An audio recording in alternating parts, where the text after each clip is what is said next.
Вы на канале Туту, и мы сегодня будем продолжать изучать казахский алфавит. Әліппе.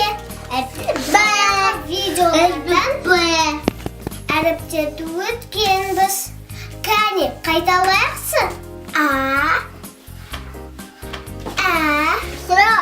Б, В, Г, Х,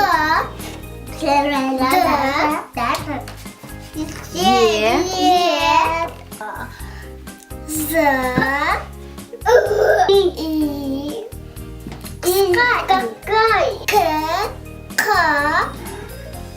Л, Л, М, М, Н, Н, Н, Н, О, О, В,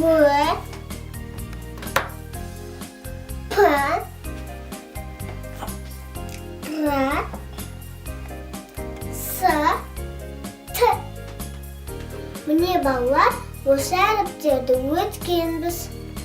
Қайталауды ұмытпа. Енді бүгінгі әріптерді өтеміз.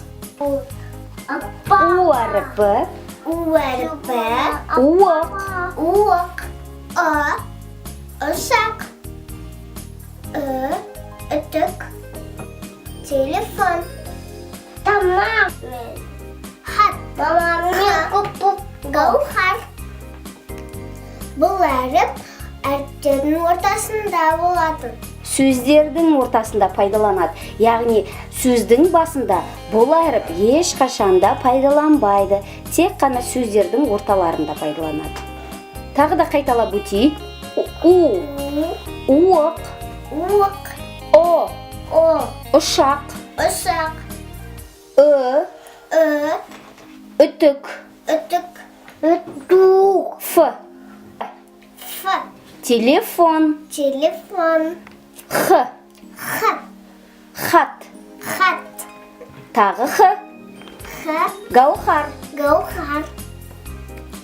Міне балалар, осымен әріптерді бітірдік. Бүгінше әріптерді бітірдік. Өйткені әліппе әлі біткен жоқ. Әлі әріптерді өтеміз. Қазірше бүгінше осы 6 әріпті өттік. Егер біздің видеомыз ұнаса, лайк басуды ұмытпа. Келесі видеолардан көріскенше сау бол.